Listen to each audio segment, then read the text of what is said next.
Hello, everyone. Thank you for joining us for today's session, the final session of the ADB Niti workshop on input-output tables. Thank you for being with us for all the 4 days. I think across all the 4 days, we have seen a gradual development of the concept of input-output and all the various ways it can be used. Today is the final day of the workshop, and we have sessions on the social accounting matrix.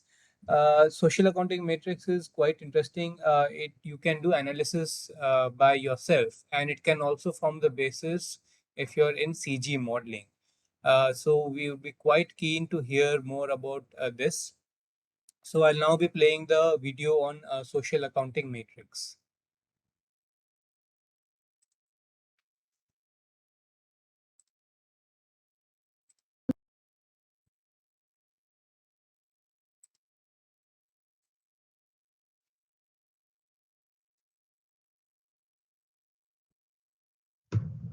Hi, I'm Janine Antonio, an economic research analyst at the Asian Development Bank's Statistics and Data Innovation Unit.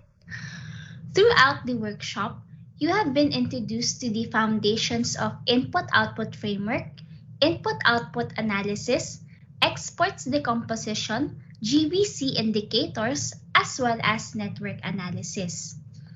For this session, I will be discussing the social accounting matrix.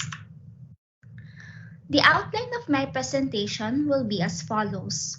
First, I will be discussing the definition, features, and parts of a social accounting matrix. Second, I will be presenting the 2016 Canadian Social Accounting Matrix in the form of a macro-SAM and micro-SAM. Third, data sources to produce a social accounting matrix will be explored. And lastly, we will learn about the relevance of compiling social accounting matrices and its applications. So, to begin our discussion, you might be wondering, what is a social accounting matrix? But before answering this, it's best to have a recap on the input-output framework. Over the course of this workshop, we have learned that the input-output table incorporates the inter-industry activity associated with intermediate as well as final production and consumption of goods and services in the economy. Given this, the input-output framework allows us to look at the inter-industry and production linkages within the economy.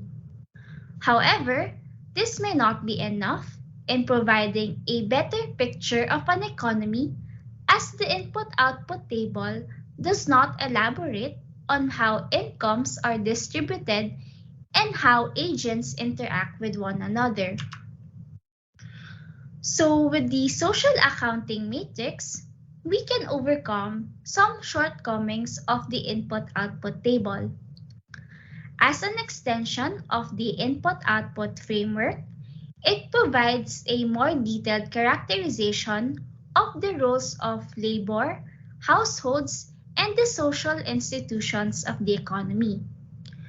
To add, it provides a comprehensive and economy-wide database recording data on transactions between economic agents in an economy for a certain period of time. So now, let's learn about the features of a social accounting matrix. First, it is a square matrix which contains blocks known as accounts. That being said, each account, which can be in the form of an activity, commodity, factor, or institutional sector, is represented by a row reflecting the incomes or receipts and a column which reflect the expenditures or payments. Following the principle of double entry accounting, the accounts row and column totals must be equal and balanced. And by convention, the row entries are read as inflows while the column entries are interpreted as outflows. So here in this slide illustrates the basic features of a social accounting matrix. Here we have 6 basic groups of accounts that are reflected. These are industries, factors of production, households, government, savings, and rest of the world. So here we will learn how each cell in the matrix represent flow of funds. So in the parts of the social accounting matrix, there are industries that produce goods and services while intermediate inputs are combined with factors of production. These factors of production may consist of capital, labor, and even other factors such as land or other natural resources.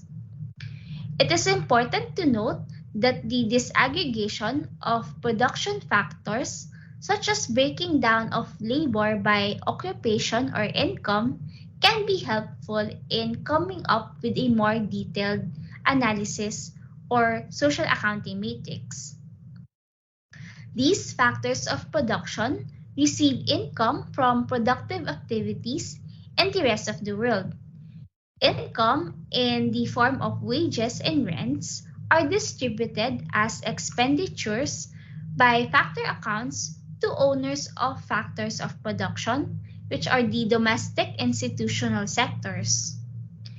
Labor income and profits are distributed to households or business enterprises, while taxes and payment to own resources are for the government. Households receive income from factors supplied on either domestic or foreign markets, as well as from transfers from government, enterprises, the rest of the world, and other possible households. The government, as a public administration institutional sector, can be represented as an account that collects incomes from transferring own production factors, transfers, as well as taxes. Meanwhile, the savings account reflects the savings generated by domestic institutions, including transfers of capital from foreign institutions. Looking at the row, the rest of the world account reflects the imports of goods and services as well as transfer payments paid or received. Here, the column reflects the exports, remittances received by households, as well as government transfers payments. The balance here reflects the current account with the rest of the world. It is important to note that the structure of the social accounting matrix here is not limited to these economic agents or accounts. Others may reflect commodities, activities, enterprises, as well as margins. So to better appreciate the components of a social accounting matrix, let's have an example featuring the Canadian Digital Social Accounting Matrix for 2016. Note that the values featured in the social accounting matrix are ADB estimates. So in here, we'll first have a look on the Canadian macro SAM, which features an aggregated digital social accounting matrix with a cell-by-cell interpretation.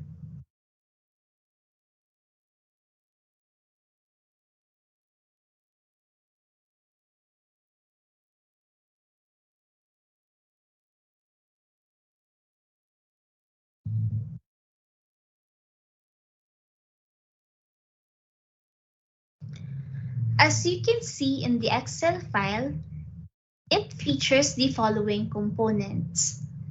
So here we have the activities as well as the factors of production reflected in the form of labor and capital. We also have corporations reflected to incorporate business enterprises that own activities and receive payment in relation to asset ownership and transfers from other institutions. So in this social accounting matrix, households are further classified from quintile 1 to 5.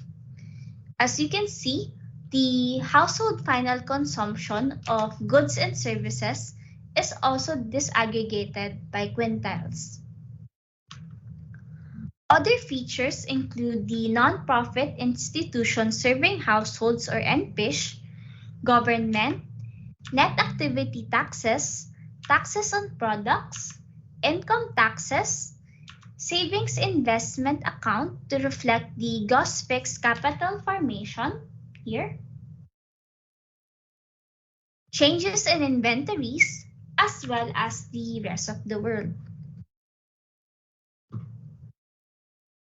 So here, under activities, reflect the intermediate consumption of domestic goods. This part of the social accounting matrix shows the payments for the use of production factors by productive activities. So here, we have the compensation of employees, gross mixed income, as well as the gross operating surplus. We also have the submatrices here to reflect the total taxes less subsidies on production paid by all intermediate users in the economy, as well as the taxes on products paid by all intermediate users in Canada. Here, under the rest of the world, we have the value of total imports used by the intermediate users in Canada. Under the labor accounts, we see that the total wage incomes are categorized by the respective household quintiles. So here we have the total wage income received by households from quintiles 1 until 5. And then here we can see the total wage bill received by non-residents working in Canada.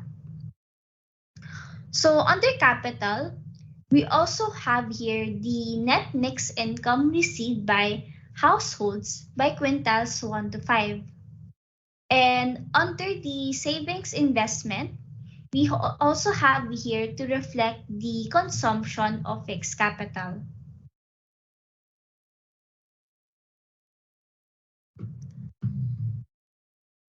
Under the corporate accounts, we have the net property income received by corporations to other corporations reflected here. In addition, we also have the transfers paid by corporations to households, pension entitlements of the households, as well as the property income received by households from corporations. So here, it is also reflected and categorized by from quintiles 1 to 5. Then here, we have the property income received by NPIS from corporations, including current transfers paid by the corporations to NPIS. Then here, we also reflect the corporate income taxes as well as the net savings of corporations. So here, we reflect the property income paid by the corporations to the non-residents, as well as any transfer payments of these corporations to non-residents. And as mentioned, we have the final consumption expenditure of households from quintiles 1 to 5. In here, we also reflect the property income paid by the households to the corporations, plus the current transfers paid by these households to corporations. So from here, it's also from quintiles 1 to 5. And we also reflect the same way the current transfers paid by the households to NPISH. Similarly, we also reflect the transfer payments made by the households to the government as well as any other property income paid by these households to the government. And in here, we reflect the taxes on products paid by households. So again, from quintals 1 to 5, as well as the total income taxes paid. So under the savings investment, we also reflect the net savings of these households. And under here, we reflect the final consumption of the imported goods of households as well as any other transfers paid by the households to the rest of the world. So again here under the NPISH account, we reflect the NPISH final consumption expenditure, and we also reflect the property income paid by the NPISH to the corporations. In here, we also reflect the transfer income paid by this NPISH to the households. And in this social accounting matrix, again, the households are further categorized into quintals 1 to 5. And we also reflect the transfer payments made by the NPISH to the government. Similarly, we also reflect any net savings of NPISH and the transfers paid by these NPISH to the non-residents. The similar applies to the government accounts. So in here, we reflect the government final consumption expenditure, the property income paid by the government to the corporations, as well as the government transfer payments received by the households from quintals 1 to 5.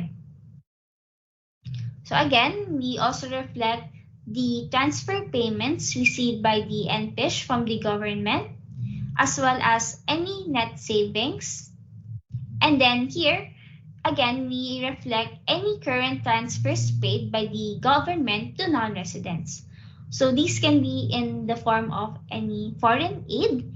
And in here, we also include any property income paid by the government to the non-residents. So again, here we reflect the net activity taxes, the taxes on products, as well as the income taxes. And under the savings investment account, we reflect the gross fixed capital formation, as well as the imports of capital goods. And here, we also have a account for the changes in inventories to reflect the imports of inventory goods as well. And then lastly, we also have here the rest of the world account to reflect the following. So we have here exports, the transfers paid by non-residents to corporations, plus the property income received by these corporations from non-residents, as well as the remittances received by the households from the rest of the world, including any other property income received. We also have here the transfer payments made by the rest of the world to the government, as well as any property income paid by the rest of the world to the government. So again, we also reflect the taxes on products paid by non-residents, withholding taxes, and here we have the current account balance and the re-exports reflected in this social accounting matrix. Then again, we also have here the various row and column totals. So here, this summarizes the 2016 digital macro sum for Canada.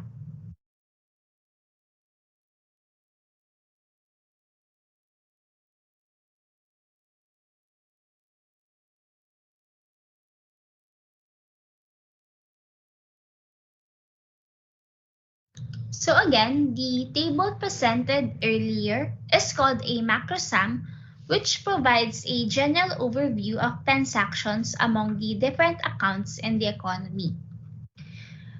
But here, we can learn that it can be expanded to include more details to form what we call a microsum.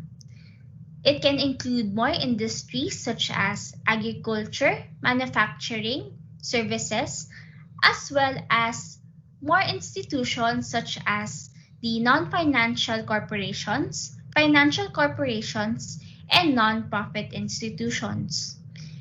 With the microsum, we can also have a more detailed accounts for the government to reflect the central government and tax accounts, as well as more distinction on the household by its characteristics. So this could be by decile and by location.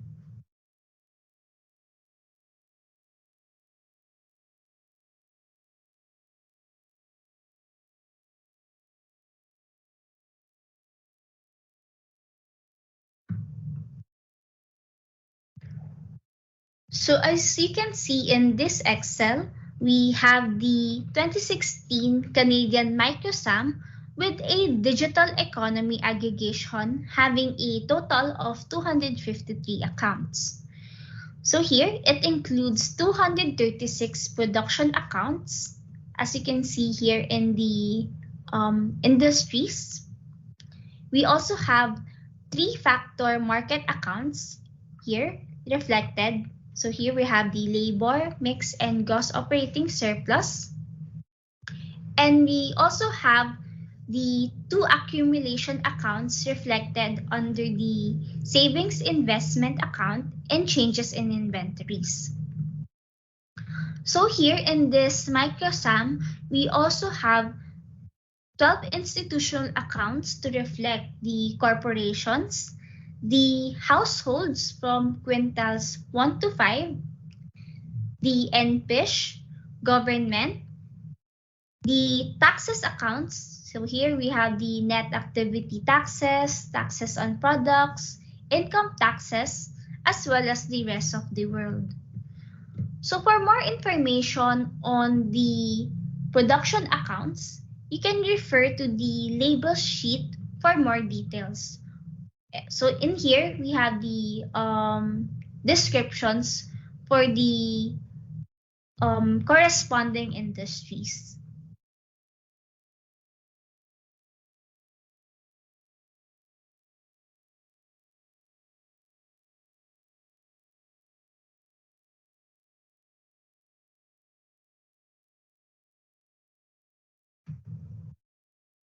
Now, let's discuss the various data sources that we can explore in order to develop a social accounting matrix.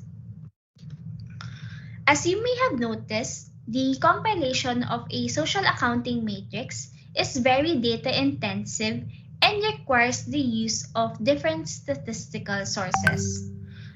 Some of these are the following. So first we have the supply and use tables or the input-output tables. We can also look for household budget surveys as these are an ideal source for the estimation of the household final consumption of goods and services. Not only that, integrated household surveys may also feature income modules to capture more detailed data on items such as transfers received from the government. We can also explore expenditure modules if these are provided. In addition, we can also explore the labor force surveys as well as the balance of payments data. So for the balance of payments data, these are particularly useful in filling the transactions for the rest of the world.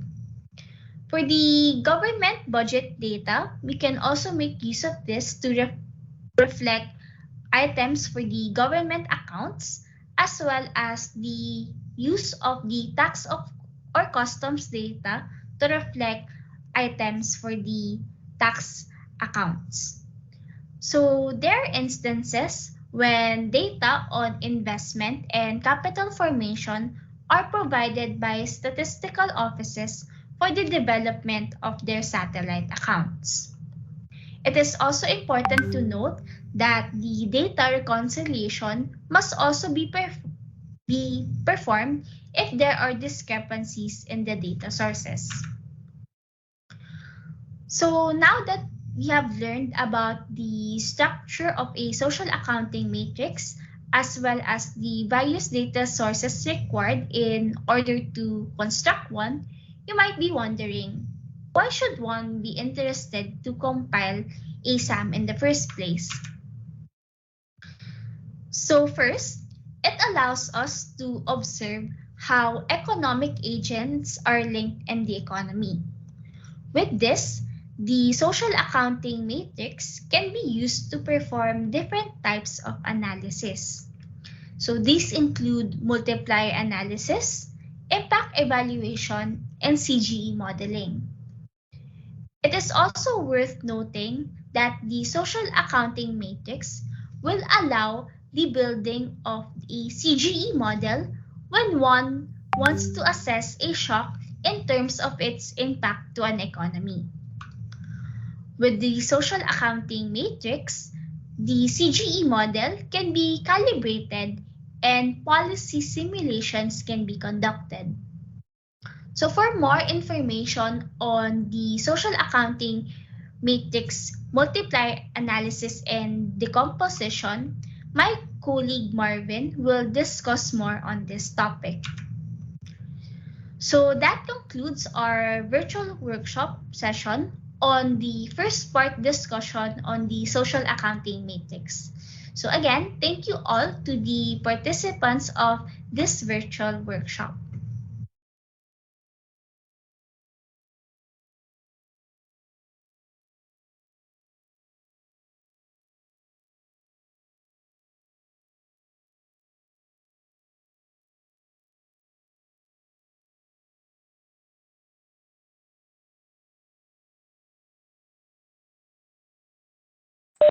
I'll just be playing the second video right now. 1 minute, please.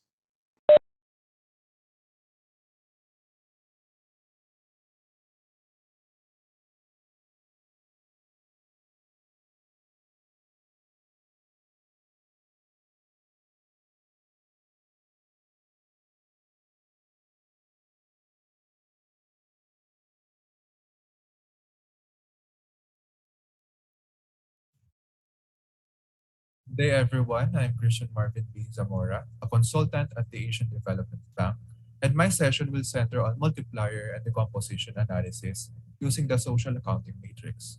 In particular, we'll elaborate on the concept of multipliers as well as its estimation steps. Then, you will be introduced to three types of sum multipliers, namely output, GDP, and income multipliers. And finally, we will delve with their decomposition and applications pertaining to the digital economy using 2016 SAM of Canada. These slides borrow from the following materials: Brysinger et al. 2009 and ILO 2019 Assessment Toolkit for practical applications that are handy even to those with little background on SAM model analysis, and Miller and Blair 2009 for the theoretical underpinnings and model derivations. We learned from the previous session that the social accounting matrix is essentially a collection of information not only on the flow of income, but also of transactions between economic agents in an economy. By economic agents, we mean the firms and producers, the households, and the institutions. In this session, we will show how the information provided by SAM is used to evaluate the impact of macroeconomic policies and external shocks. That is, we want to know how an exogenous shock is in one sector affects the rest of the economy, and how we can evaluate the impacts of the shock using the information provided by the social accounting matrix. Our applications will focus on some policy questions. Suppose you are a social planner and your goal is to identify which sector will induce the highest increase in production given an increase in the demand for the specific product. That product, let's say, can either be the goods of digital sector, tertiary education, or hospital products. As a social planner, you ask which sector will yield the highest increase in production given an increase in the demand for its product. Secondly, we want to know what are the impact channels by which the increase in the exogenous demand affect the sector's output. And lastly, how can the increase in household income as a result of the open loop and closed loop effects distributed across income groups? Sum multiplier and decomposition analysis will ultimately enable us to calculate these effects, the direct, indirect, and the feedback effects. Together, they will be able to provide us the total impact of the exogenous shock as shown by these estimates of the total multipliers for the sectors of interest. We will return to this after we lay down the multiplier estimation process and the decomposition approaches. The multiplier estimates the impact of an exogenous monetary inflow, which we call as an injection or outflow, alternatively called as a leakage, from a certain sector to the rest of the economy. This injection or leakage is what we call as the exogenous shock, as it is beyond the discretion and control of economic agents, especially the consumers and producers. For instance, a shock can be an increase in the demand for export products, government spending, or investment demand. The shock has two main impact channels. It has a direct effect on the initially affected sector and indirect effects arising from the said sector's linkages to consumption and production. Consumption linkages are also known as induced effects because changes in output caused by the shock will affect factory incomes and thus the income and consumption of the households. The size of these induced effects will, however, depend on the consumption patterns and income distribution. A study on sub-Saharan Africa by Hagblade et al. 1991 emphasized the importance of these consumption leakages as they can account for about 75 to 90% of the total impact of an exogenous shock. On the other hand, indirect effects through production leakages can be further traced as to how the sector intensively uses the inputs of the other sectors, that is, its backward linkages, and how in turn is its output being intensively employed in other sectors' production, that is, its forward linkages. Summing both these direct and indirect effects will give us the total impact of the shock. This multiplier effect will give us a numerical snapshot of by how much a direct effect is amplified due to the indirect effects arising from the economic linkages. Here is a diagram from Breisinger et al. Showing us how an increase in agricultural demand directly increases the agricultural output as shown by the top panel A. These in turn raises factory incomes and non-agricultural production shown by inner panels A and B as it employs more factors and intermediate inputs. The increase in factory incomes later augments household revenue and consumption, thus creating feedback effects to the system. Knowing these effects as estimated by our multipliers, we can then ask, how do we derive the sum multipliers? Following Miller and Blair 2009, consider a simple sum model expressed as the following: x bar equal to the inner product of S and x bar plus F bar, where x bar is the vector of exogenous accounts, S is a matrix of average propensities of expenditures or technology matrix for endogenous accounts, and F bar is the vector collecting all the exogenous accounts or interchangeably the exogenous shocks. Collecting and isolating x bar on the right hand side, we will get the following expression of the formula above, that is x bar being equal to the inner product of this inverse and the F bar. The inverse can be renamed as matrix M. This matrix M is what we call the sum multiplier matrix. Then again, the sum multiplier matrix tells us by how much the exogenous shock represented by F bar is amplified because of the endogenous interactions in the economic system. Moreover, the preceding formula also implies that if we want to calculate the sum multipliers, we first need to do the following. Firstly, we need rather to determine which sum accounts are endogenous and exogenous. Secondly, we need to derive the average propensity matrix or the technology matrix S from social accounting matrix. And finally, invert the difference of matrices I and S to get the sum multiplier matrix M. We will detail this step on the next section of this session.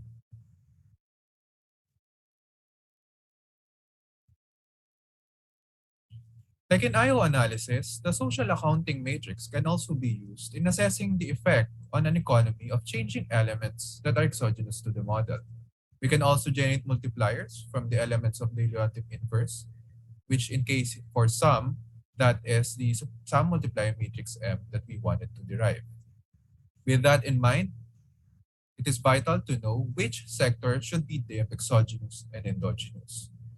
For some, however, that decision is arbitrary and depends on the modeler. Fortunately, around 1988, um, provided as a rule of thumb that for the social accounting matrix, the government, capital, and rest of the world accounts are often deemed exogenous.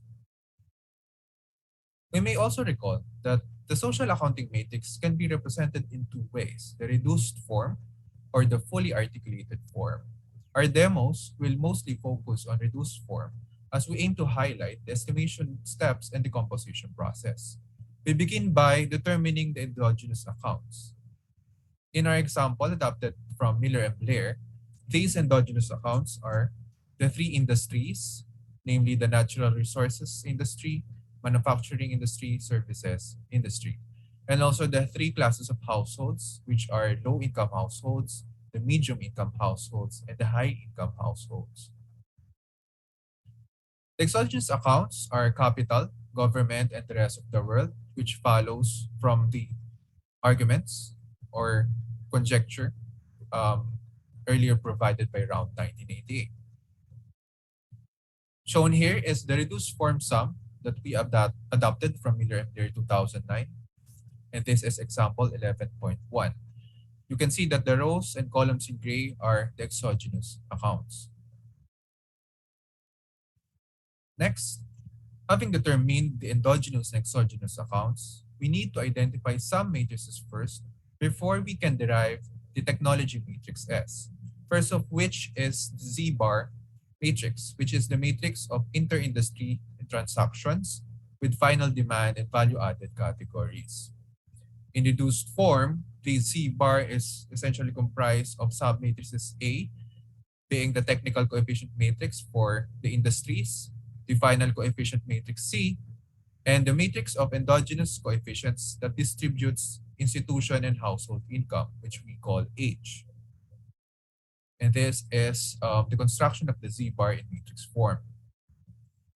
For the fully articulated form, it will also include those endogenous or rather submatrices from Z bar, but this time it will also account for the endogenous value-added shares contained in matrix or rather submatrix V, and the endogenous coefficients that distribute this time the income from the value-added categories, which we call the matrix Y. This is shown by this Z bar for the fully articulated form.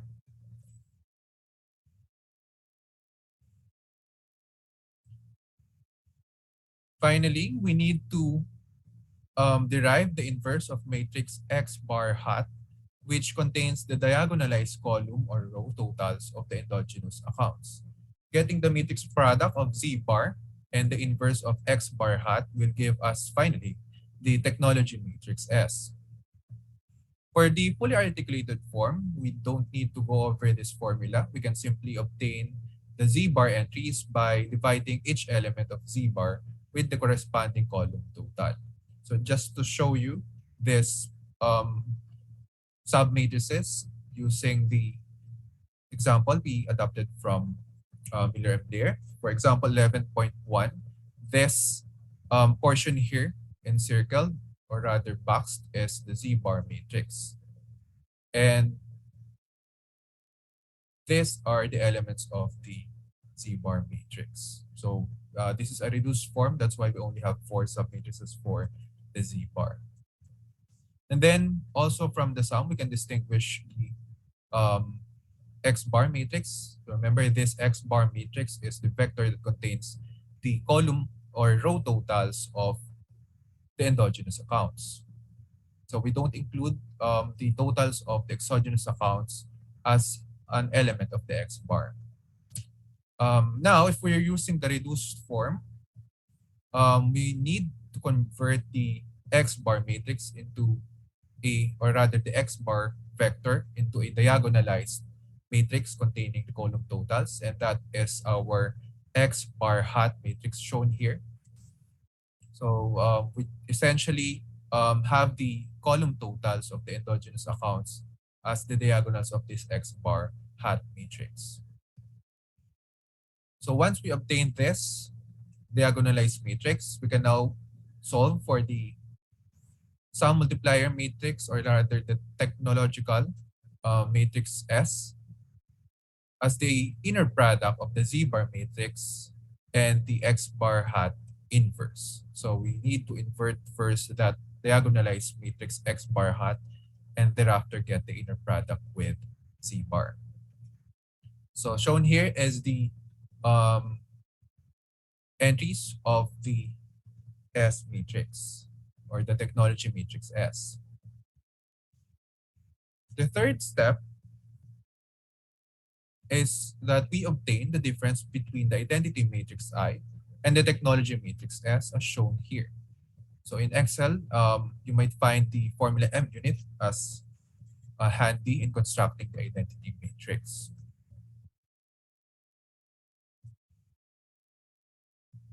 And lastly, the final step in calculating the sum multiplier matrix is solving the matrix inverse of the I, of the difference between I and S, as shown here. In IO analysis, this is called the Leontief inverse matrix. This is solved in Excel using the M inverse formula. So to verify the estimates of M, I also want to try to calculate this basic sum model. So if you get the correct estimates by solving for the X bar using the basic sum model, you would be also able to replicate the published estimates of the X bar. So if you were not able to replicate the X bar by solving for this basic model, then there might be a problem with the sum matrix multiplier M that you derive using the following steps. So you need to redo the steps and make sure that the estimates will match those of the X bar estimates or X bar figures from sum. The multiplier estimation process is detailed in the multiplier calculation worksheet. So let me show you the estimation process using the fully articulated form of sum for Canada. And by the way, this sum is developed in-house for the analysis on digital economy. Shown here are the entries of the 2016 Digital Social Accounting Matrix for Canada. And this is sourced from our publication titled Capturing the Digital Economy, a Proposed Measurement Framework and Application. So this is the macro sum. Slight modification because we disaggregated the activities simply into non-digital product producing sectors and the digital sector. And moreover, we added entries on wages and profits. This will comprise the matrix Y. In the macro sum presented in the earlier section, we don't have this entries here. We simply distribute the labor and capital incomes to the household. So we don't have this columns here. So those are just some modifications. And this is the fully articulated form of an example of fully articulated form of sum. As indicated in our steps earlier, we need to identify the exogenous accounts. So you're seeing here again the gray rows and columns being the exogenous accounts. And below here, or essentially this portion here, is the Z bar matrix. So in details, you are seeing now the color coded submatrices of the Z bar. This is the submatrix A containing the entries for the industries or activities. This one is the value added categories or entries. This one is the usual C submatrix, and this is the submatrix H. So we have here submatrix Y, which exists because we included simply the wages and profits entries. And then again, that is not um, included in the macro sum presented during the earlier session. And since we're using the fully articulated sum, we no longer need to identify the X bar or the totals of the endogenous accounts and diagonalize it into X bar hat. We can simply divide each entry of the Z bar by the the column totals for each um, endogenous account. So that's what we did here in order to derive the S, each entries of the S matrix. And then we need to get the difference of between the identity matrix I and this technology matrix S. So we do that again using the M unit formula, indicating that we need a 12 by 12 identity matrix. So once you obtain the difference difference matrix between I and S, you now get the inverse of such matrix, and we use the M inverse formula to obtain the following. So don't mind this because we'll be using this one during the types or discussion on the types of the multiplier. So disregard that for the moment. So now that we have obtained the sum multiplier matrix M, the last step is to verify if the estimates of the M matrix is indeed correct. So we do that by simulating or getting the X bar estimates, the totals of the endogenous accounts by multiplying this M matrix with the totals of the exogenous accounts. So how do we get the entries of the F bar? Essentially, we get the row sum of each exogenous accounts corresponding to the endogenous accounts. Let's say for non-digital, you need to get the total of the exogenous entries for that particular row. So until this row here for the quantile 5 of households. So those will comprise the vector F bar. And then you get the, I readily show it the discrepancy. So the first formula here is the estimation of the X bar. So you get the matrix product of M and the F bar. That would give us the X bar. And this entity here being subtracted from that X bar that we computed is the published estimates. So I won't be showing it here. So this is essentially the published estimate that's coming from the sum above. So since we're getting the discrepancy, you can see here that we don't have, that all the entries for each endogenous account is none. So that means that we don't have any discrepancy between the simulated estimates of the X bar and the published estimates of the X bar. Now that we obtain the sum multiplier matrix M, we can now proceed in identifying the types of the sum multipliers. So basically, there are three types of sum multipliers, namely output multiplier, GDP or the value added multiplier, and the income multiplier. The output multiplier basically shows the increase in the value of an industry's production due to a 1 unit increase in the demand for a specific good. It also combines all the direct and indirect effects attributed to consumption and production and reports the change in that sector's total value. It can be computed as the production sector's column sum from the social accounting matrix multiplier M. So that is based from Roeder and Rich 2009. From the reduced form sum,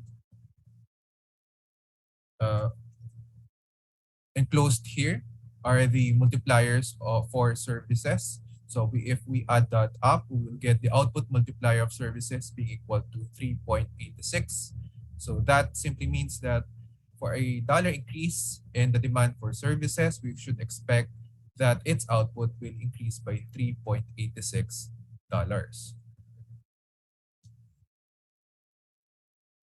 The second type is the GDP multiplier, which measures the overall increase in value added or factor incomes arising from the shop. It is computed as the sum of the multipliers of the production factors. And for the fully articulated sum, that will allow us to determine which commodity yields the highest GDP multiplier. So for the reduced form, since we don't have the value added submatrix V, we will not be able to calculate this one. So we will not be able to show this one using the reduced form. But for the fully articulated sum, that is possible. And we can also determine which among the commodities gives the highest GDP multiplier. So we will be able to show this one using the Canada digital sum. And the final type is the income multiplier. And this one essentially measures the change in the household income attributed to the exogenous shock. This is estimated as the column sum of household entries. In Canada's digital sum, we can compute also for an income multiplier for each household category, since the digital sum is disaggregated by income type. So remember that we disaggregated the household categories into low income, middle income, and high income households. For the reduced form, here is the M matrix again. And as said, for the computation of the income multiplier, that basically sums the multipliers for each households within a certain commodity. So for services, that is shown here as the box entries. If we get the sum of that, that is synonymous to 1.24. So that means that for a dollar increase in the demand for services, we expect that that will increase the income of households by $1.24.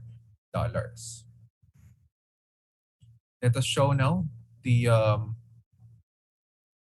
Canada sum for the, as an example for the fully articulated form. Okay, so you're now seeing the sum multiplier M again for the 2016 digital sum of Canada.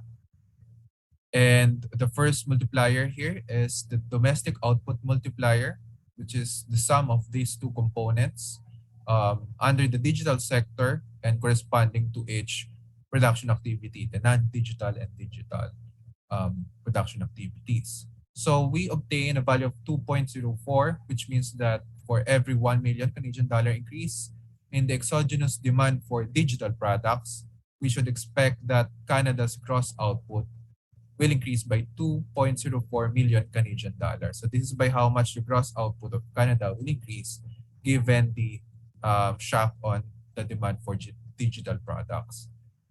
We can further disaggregate it into the direct output of the digital sector. So this value here determines the increase or the change in the output of the digital sector given the shock. And another component is the indirect production multiplier, which shows the magnitude of the change in the production of non-digital sectors arising from the exogenous demand for digital sector, the increase in the exogenous demand for digital products. The second type, which we were not able to show earlier using the reduced form, is the GDP multiplier. So that is why I highlighted this section here, because this section computes for the GDP multiplier. And that is the sum of the entries under digital sector corresponding to the inputs labor and the capital inputs mixed income and gross operating surplus. So we obtained 1.11, so that means we expect the GDP to increase by 1.11 million Canadian dollars if there is a 1 million Canadian dollar increase in the exogenous demand for digital products. So as you can see, you can also disaggregate the multiplier into labor, mixed income, and the operating surplus. The final type is the income multiplier.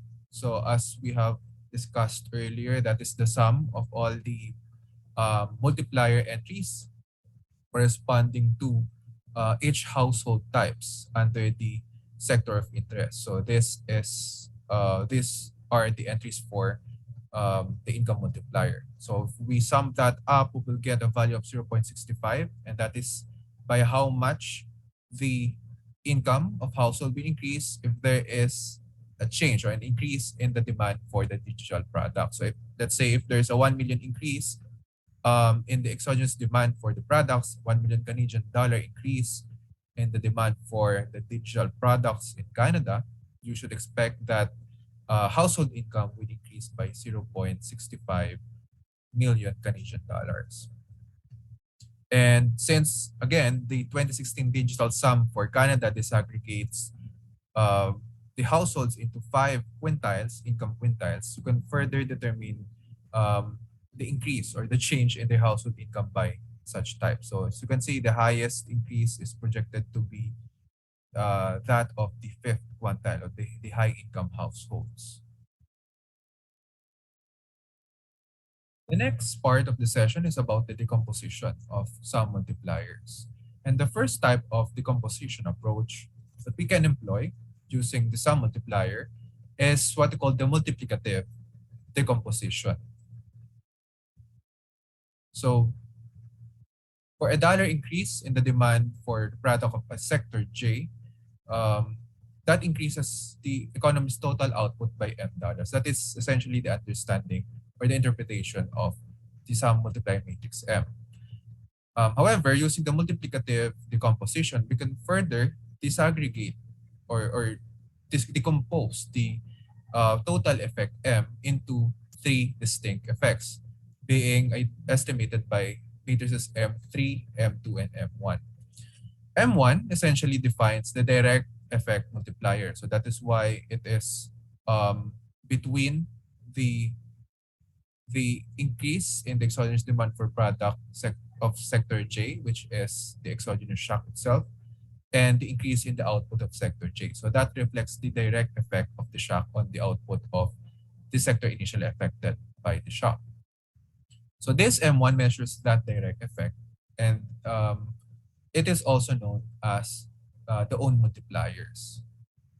So the next multiplier here is M2, which is dubbed as the matrix of indirect multipliers, since it records how the effects of the exogenous inputs get transmitted to the household sector. So the increase in the output of sector J will lead to a change in the sector of households. Let's say when it comes to factor incomes, the increase in the output of sector J intensifies the employment of the factor inputs, in which case is provided by the household. So that would spell an increase in their factor incomes and therefore household incomes. So for multiplier 2, that is the indirect effect. The M2, however, does not account for the feedback of those changes in the household income and consumption. So it doesn't account yet the feedback effect of the increase in the household income and consumption. That rather is captured by matrix M3, which is what we call the matrix of cross or closed loop multipliers. In this case, we also call that as the feedback effects matrix.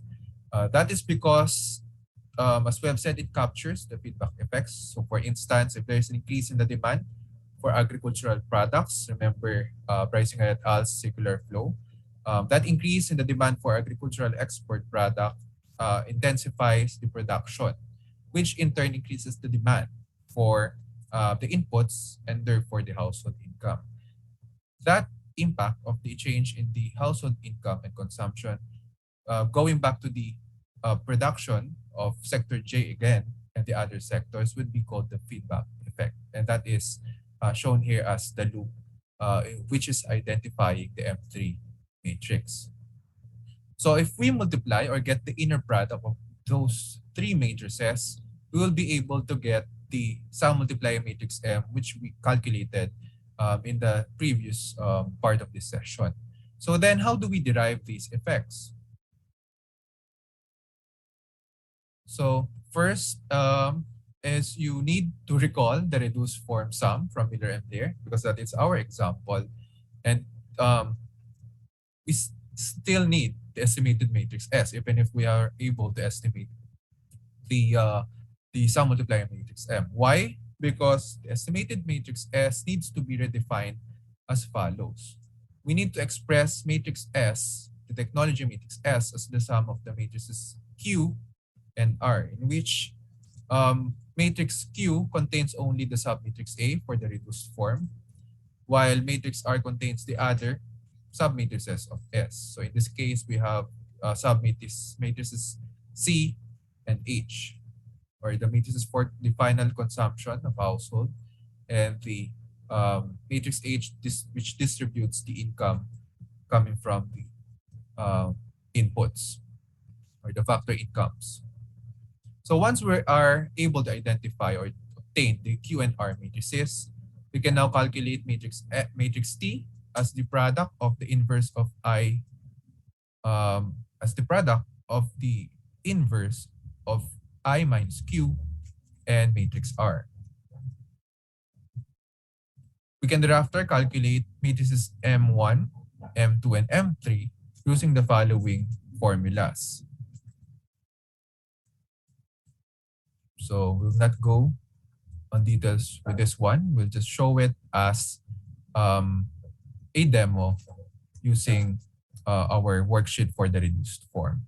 So here's an important step. We need to check if if the product of matrices M1, M2, and M3 really equates with the sum multiplier matrix M. So if again the matrix product of M1, M2, and M3 does not equate with M, then that means we have an erroneous estimate on either one of the M matrices, or maybe all the matrices are having erroneous figures. So we need to estimate the M1, M2, or M3 matrices all over again in order to get the correct estimates for those matrices. So let's go to the sum multiplicative decomp worksheet, which detail on the estimation process of these three matrices. So again, we need the technology matrix S, as shown here, because we need to redefine first the technology matrix S as the sum of matrix Q, containing only the coefficients of the industries, or the technical coefficients of the industries, and the R matrix containing the coefficients for the final demand of the household types, and H distributing the income to each household type. So once we have identified the Q matrix and the R matrix, we can now proceed with the second step, which is calculating the T matrix. First is we need to get the difference between the identity matrix I and the Q matrix that we have derived above. And once we get the inverse of that difference, we will be able to obtain the estimates of the M1 matrix, which are the direct effects of the shock on the particular accounts. So here, these are the entries of the direct effects. And then secondly, since the M1 is needed to get the T matrix, we multiply that with R, and the resulting matrix product is the T matrix. This T matrix, in turn, will be used in calculating matrices M2 and M3. Matrix M2 is the sum of the identity matrix and the T matrix we derive from step 2. So by getting the sum of that, we obtain the following estimates. And then finally, For the calculation of the M3 matrices or entries, we need the following matrices T squared and its difference with the identity matrix I. So for T squared, we multiply T with itself or get the inner product of T with itself and then subtract that from 1.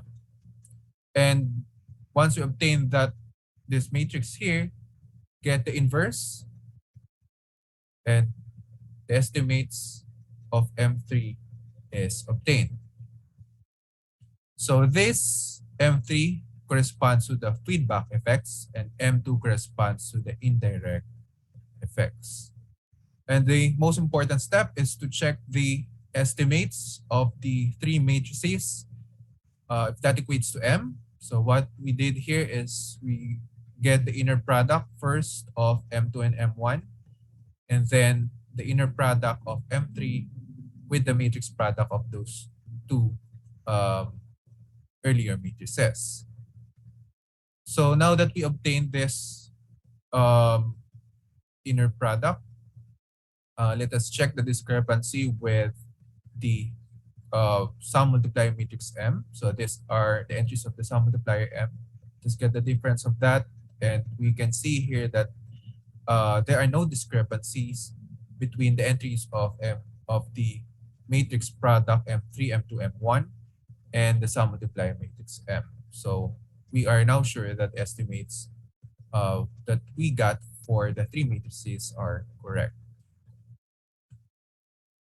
For the digital sum, let's go to the digital sum example.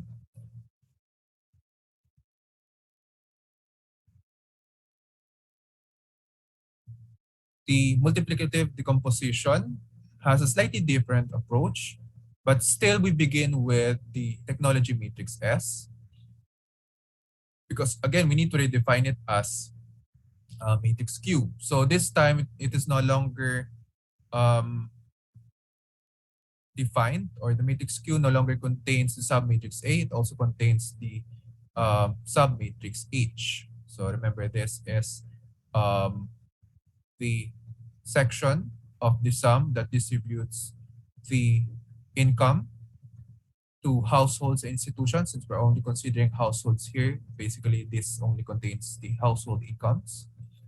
So that is the coefficient. Then for R, this still contains the C coefficients and the Y coefficients, but this time we have the coefficients of the value added entries. So similar to what we did with the reduced form, we get the difference between the identity matrix and Q as shown here. And then the inverse of that matrix will give us the M1 entries. These are the direct effect multipliers.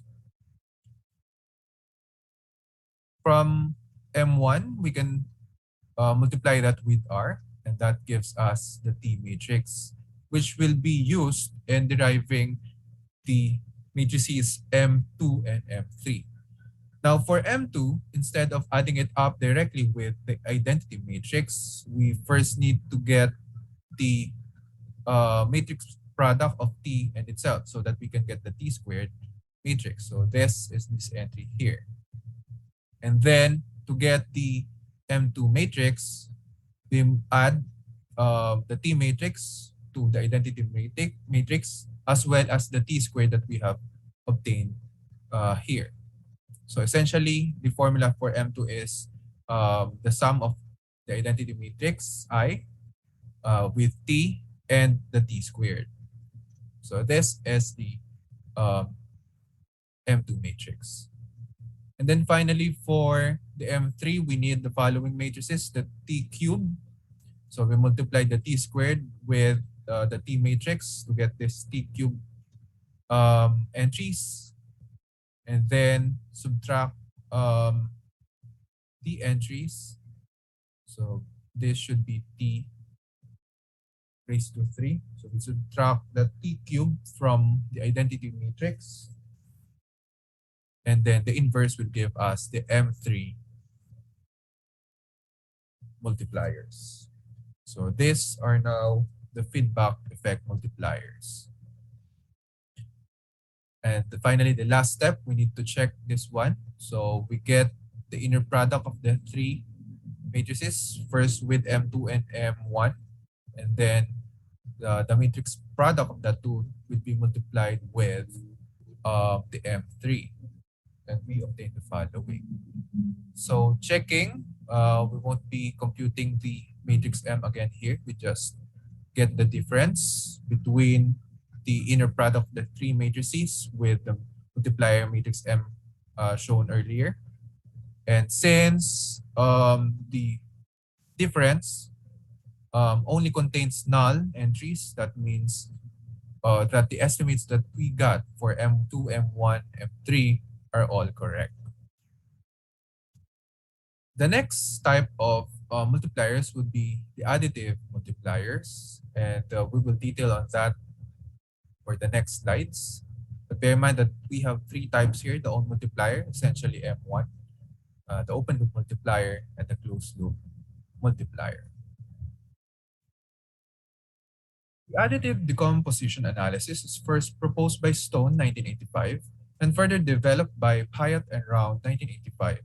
Here, the sum multiplier matrix is taken as the sum of matrices N1, N2, and N3, wherein N1 is known as the matrix of own multipliers or direct effect multipliers, N2 is the matrix of open loop multipliers, and N3 is the matrix containing the closed loop multipliers. We can compute or calculate for these three matrices by thinking of the following formulas.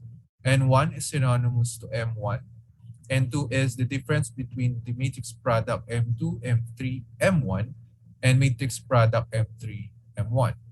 N3 finally is obtained by getting the difference between the matrix product M3, M1, and M1 itself. Once we obtain the additive multiplier matrices, we then need to verify if their sum is indeed equivalent to the sum multiplier matrix M in order for us to ascertain that the estimates are correct. So this process is shown using the sum additive decomposition worksheet. Let's consider instead the digital sum of Canada. And again, N1 for the digital sum is synonymous to the M1 that we obtained from the multiplicative decomposition. And N2 is the difference between the matrix products M2, M3, M1 and the matrix product M3 and M1. We obtain the following.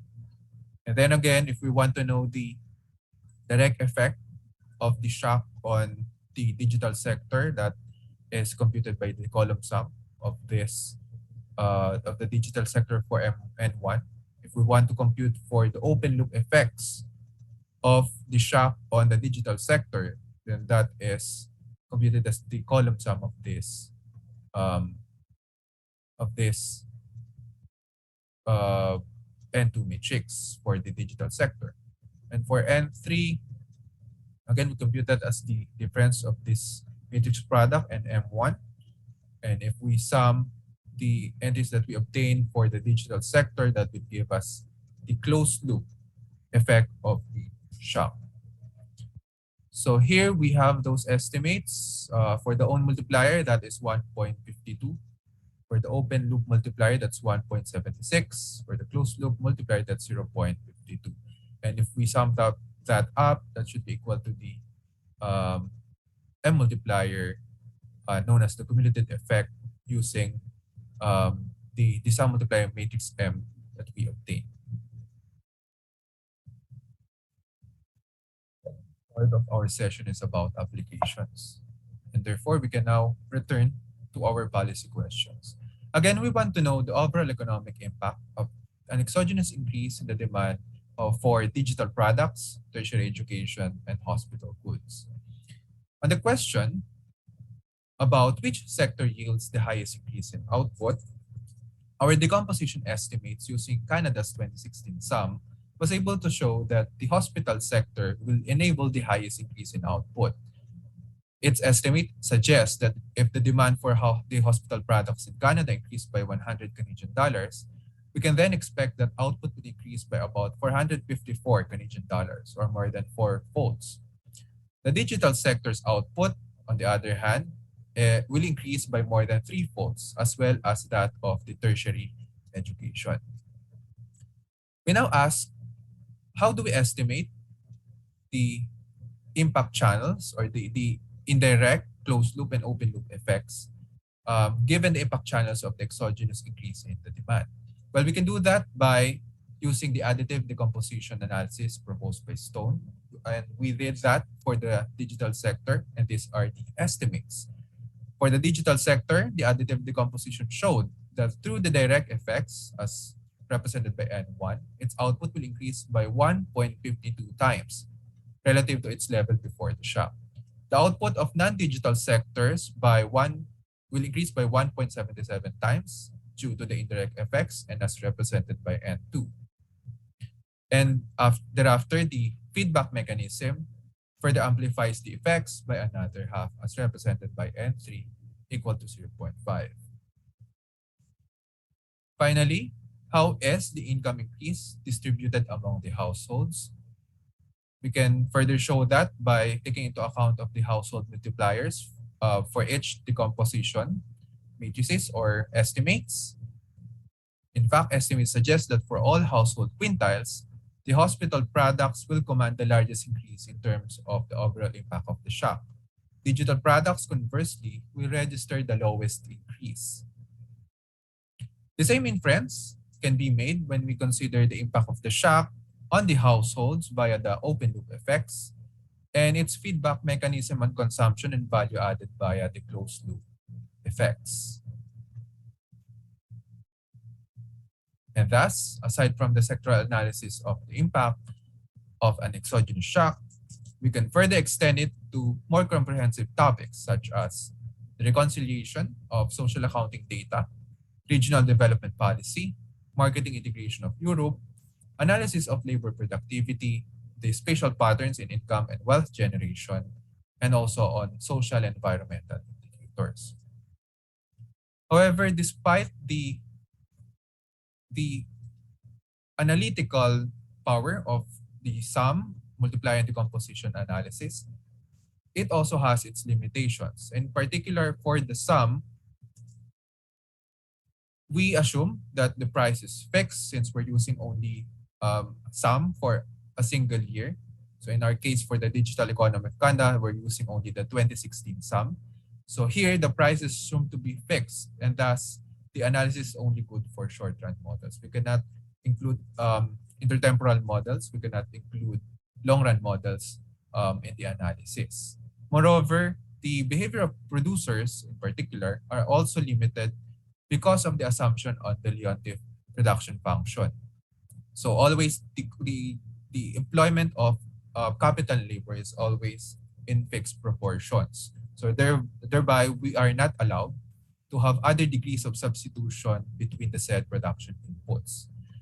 These limitations, however, can be addressed by using computable general equilibrium models, or what we call CGE models.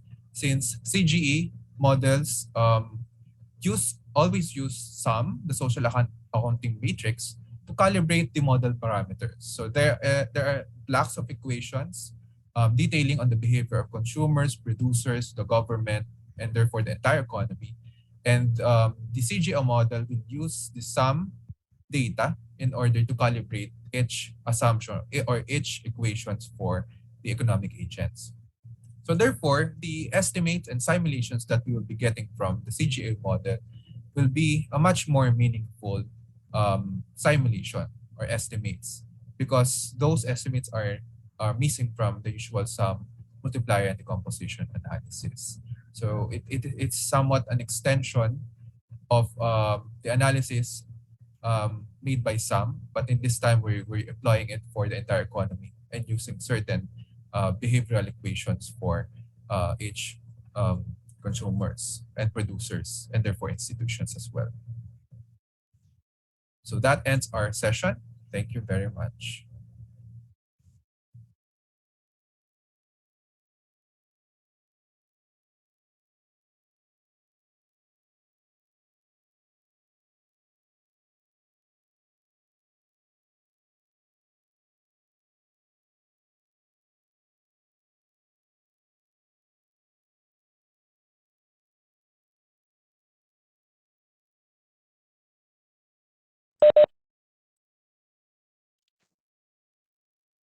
That was the presentations we had on SAM. And I think we are nearing the end of the session. But before that, are there any questions? Uh, you can either mention it here or you can put it on the chat.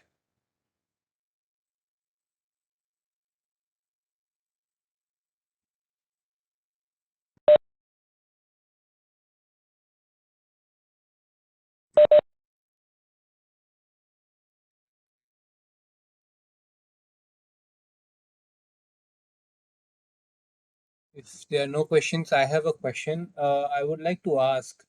The SAM model, it basically, in one sense, it endogenizes the households.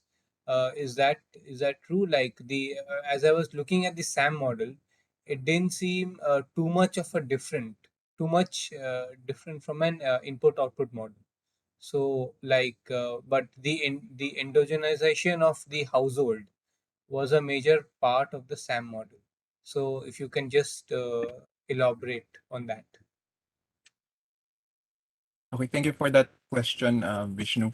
Essentially, the IO model that we have discussed in the past few days, you can think of it as like a subset of the social accounting matrix. So basically, the input-output model, all those entries will be used by SAM as the entries for the activities. So regarding the endogenization of the households for some, yes, I think that that is uh, one of the required um, accounts to be endogenized in the puzzle, because we're looking at the feedback effects of the shock via the channel and consumption. So we can only do that. We can only compute for the feedback effects if we endogenize the households, like what we did in IO.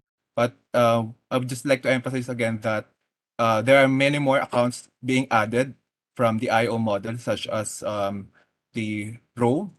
I think we don't have the row accounts for the IO, because basically the IO contains only the industries. So it's like a larger version of the IO model. Now all And the I IO, yeah, sorry, please Mhm. go ahead. I forgot to mention that also the factors, so the labor and capital, or the value added entries, are not endogenized in the input output. Here in some, we're endogenizing them as well. I'd like to ask, all the input output models and also the SAM, it's in current accounts. Is it generally in current accounts, or can you also have it in constant prices? For example, if you the I mean, I'm talking about the IO now. If the multi-region IO is a time series, like, I mean, you can make it a time series. So if it's all current and you want to do like a long-term analysis, won't that impact the analysis if you're doing it in current and not constant? Sadly for the SAM, we cannot do the analysis beyond that year, because the assumption really is that the price is constant at the moment. So we can only relax that assumption if we try to use the CGE. That is the limitation, the answer to the limitation.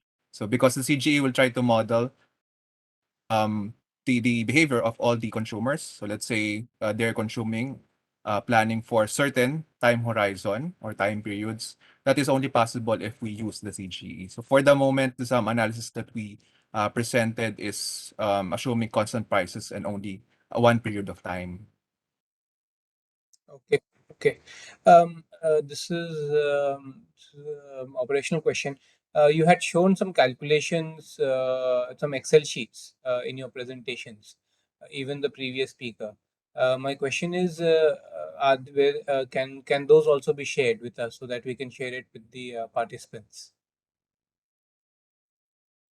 We have to ask the team if we can share that. Yeah, we need to get the permission Yeah, yeah, great, first. great. I mean, it's all right. Sorry, like what is the data on the what are the data specific data on those sheets? Those are the hi Joseph, those are the digital sum for Canada, which I think Yeah, no, that's needs totally fine. permission. Go ahead. You share, Okay. we can share it all because whatever we got from Canada is just public. And the digital SAM is with respect to the digital economy. It's a very Yeah. So the the idea of a SAM is that okay, you have like a closed system, right? And you endogenize all sectors and transactions between various among various sectors. The idea of input output table is we look at the production accounts only and what the production account contribute to other sectors, right? But here in social accounting matrix, we can actually look at what government contributes to the other sectors and what other sectors contribute to the government in terms of taxes paid and so on, right? So it's like more like a closed form. It's a yeah, you could think of it as like a closed model with respect to that economy. There is no endogeneity there, right? The second question that you had related to time series is we are, in fact, we do have a time series of input output tables, multi-regional input output tables. Again, it is in constant mode of development, but you can access those from our ADB MRIO website. Um, One thing about the constant price estimates, regardless of what data you are looking at, not just MRIOT, but also constant price, constant GDP and so on. It is essentially for a temporal comparison, right? So it's time, it is for time series and see how things have evolved over time, regardless. With taking out the effects of prices, and right, but that helps. However, but if you're looking at a very given year, and you are comparing across sectors in that year or comparing across countries in that year, a constant price estimate is not that useful as compared to you don't current. need it. You don't need. You don't need it.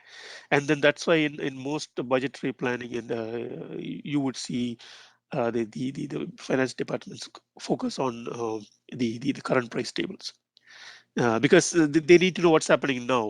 What happened in the past is useful, but often governments look ahead, right? Um, and that's why a lot of in any statistical office that we have looked at, again, the most advanced ones too, a lot of effort is put into the production of current price estimates, and then given the importance or the lack thereof, with good reasons, on current constant price, a smaller unit is assigned to work on the constant prices. So that's the issue. But it for completeness sake, we also endeavor to produce constant price MRIOTs. Yeah. Great. So I think we are coming to the closure of the session now. But before we move on to the synthesis, may I kindly request if all the participants may switch on their camera for like a second or two so that we can take a photo of the session.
Thank you on that. So now we will move on to the synthesis. I will hand it over to Ms. Elisa to take it forward. Thank you. All right, thank you, Vishnu. Right. Hi, everyone. So I'm Eliza Morris, and I work on input-output analysis in ADB.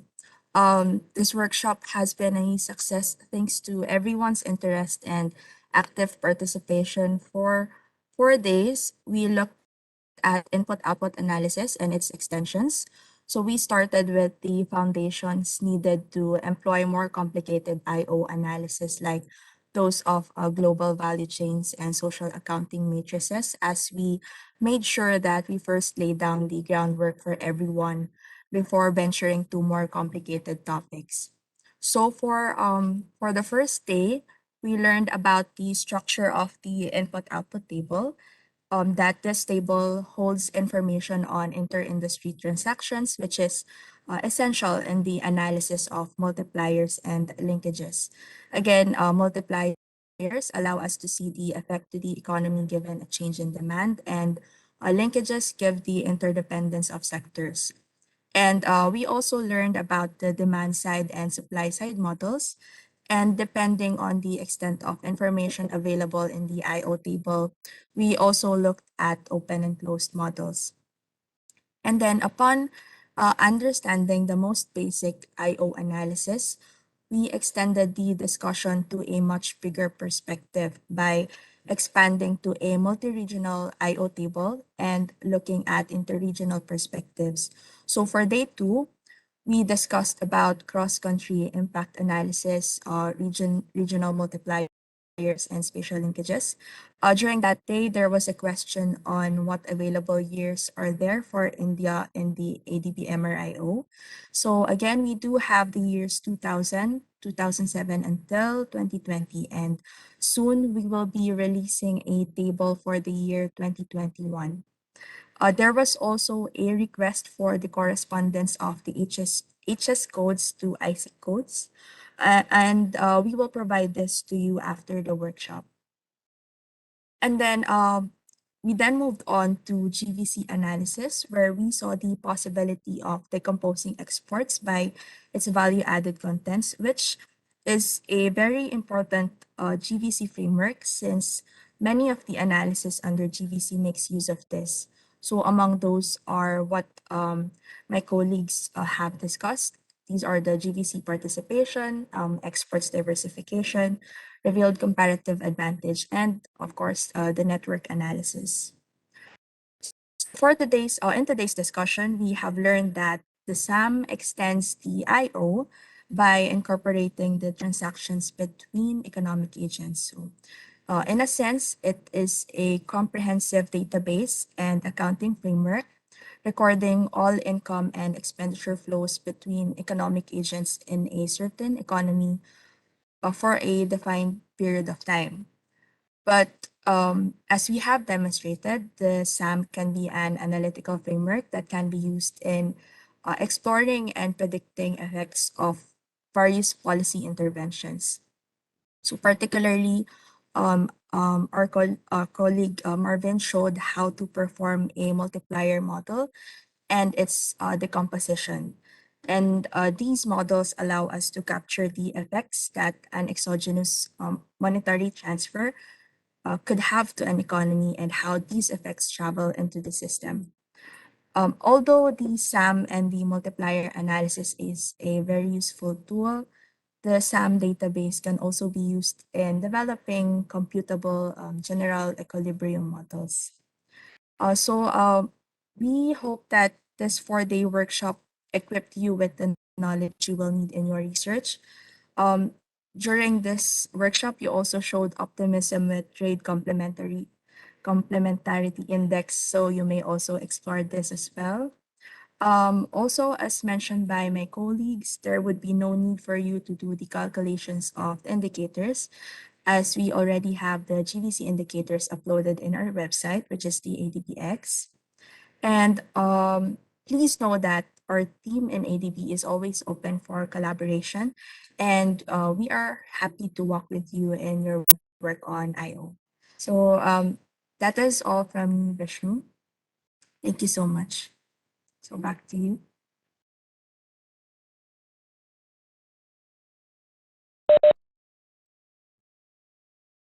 Thank you very much, Eliza, for your summary. I, for my part, enjoyed the entire workshop. I think there's a lot to learn, and I think I for one will be going back to the different sessions and be looking at it. One good thing is we'll be posting all of these online in the Niti Aayog YouTube channel. So the participants and other interested people can keep visiting these. And ADB is also open to hearing. Uh, OADB is also open to interacting with everybody more on these input-output tables. It was a very enlightening sessions rather. Thank you, speakers, for your recordings, and thank you also for sticking around and answering our questions. Uh, and I hope the participants enjoyed the entire session, and I hope moving forward they can also leverage the ADB database, which seems really good by all accounts. On a further note, we have a evaluation form which will be circulating after the conclusion of this session. It is kindly requested if the participants can fill this form and then send it to ADB. The email ID is mentioned in the evaluation form. So I hope everybody enjoyed it. And if there are no further questions, we will move on to the closing message. Dr. Badri was kind enough to share YouTube video again, giving his thoughts on this workshop. And first, I request Dr. Joseph to please share his remarks before we move on to Dr. Badri. Thank you. All right. Thank you, Vishnu. Uh, yeah, first of all, I would like to thank all our colleagues from India for their active participation in this series of lectures and seminars. So, And I would like to thank the team at ADB for putting together a comprehensive set of presentations. As I mentioned at the beginning, this is only an introduction, and we are also working on more complex models and methods, and trying to understand the economy better by using more advanced tools such as CG modeling and DSG modeling and so on. And as also alluded to by Lisa, and then also mentioned by Vishnu, that our team is always there to support any of you who want to take this forward in their work. And we also look for feedback because we are also learning, and to see where we can improve, what more can be added, and how this kind of work can be done more effectively at our end. So with that, with the final message that we look forward to further collaboration with you all. Thank you. thank you. I will just play Dr. Badri's video now.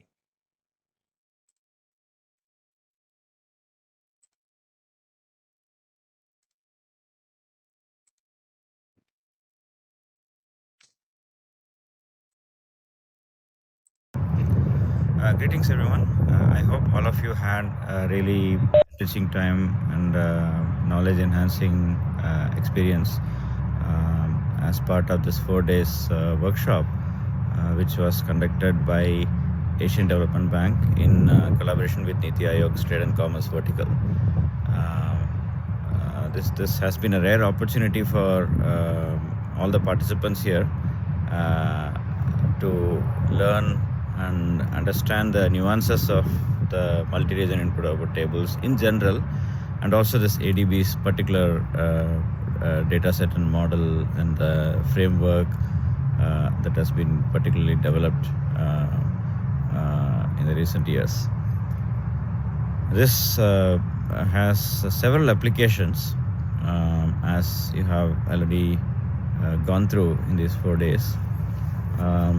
Lot of different policies can be analyzed using this framework, and one can explore a lot of very complicated policy situations, analytical, strategic analytical aspects using this data set.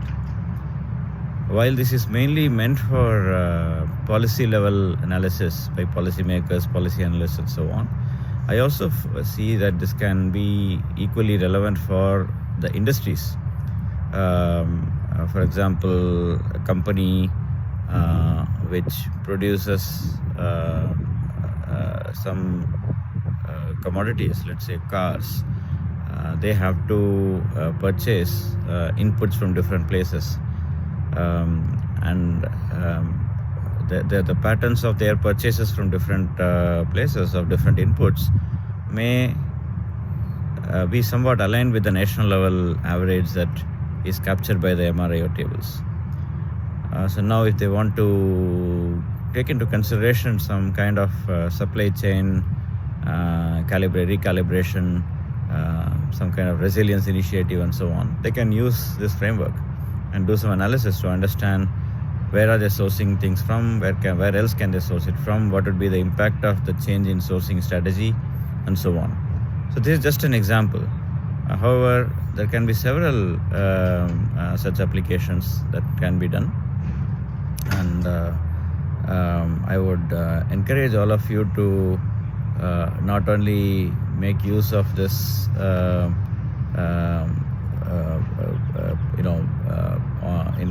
the short term, this analysis for your research, your analytics, your strategic decision making, advising, consulting, and so on, but also keep using it in the longer term, because several models, methods, data sets, techniques, they are going to be useful only in as much as we keep using them for various purposes. The moment we stop using them, it is quite likely that we will lose the knowledge, the experience, the skill, and and also the deeper nuances that exist there. So I would humbly appeal all of you to take this opportunity to learn this further, take all the readings that are available, and learn this further, and stay in touch with the group of participants that have joined in this, so we can have some peer discussions and reviews and collaborations and so on, and also stay in touch with the ADB team and also with our Niti Aayog team to use all these tools and methods for your day-to-day analytics and decision making and research and so on. We'll be very happy to be of any help in this regard, and my best wishes again, and my heartfelt gratitude and thanks to the ADB team for taking all this effort to deliver this session, this session of these different sessions basically, and also thank my team, Vishnu Das Gupta and others, Kannan, Aparna, Arpit, and so and others, and our NAC team, our IT team, Mr. Sundaram and others, for their hard work and dedication to make this happen.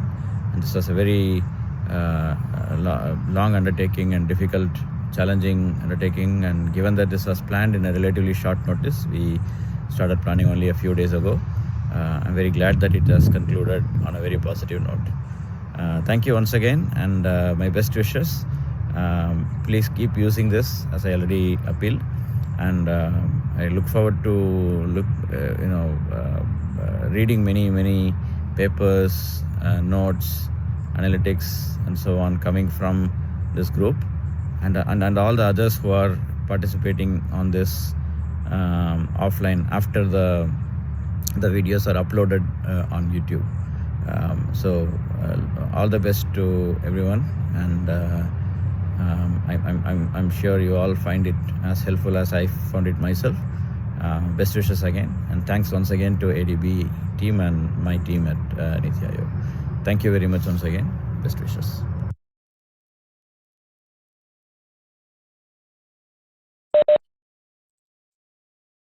That was Dr. Badri. Thank you once again from my end here at Niti Aayog. Thank you to ADB for organizing this session with us. Thank you to all the participants for joining us for all the 4 days. Thank you, Elisa, also for helping me with the presentations. And that's it from my end. Thank you for joining us. I will be sharing the form shortly. Thank you very much. It was a wonderful workshop. Thank you. Yeah, thank you. Thank you. So with that, I now close this workshop. Thank you again for joining us.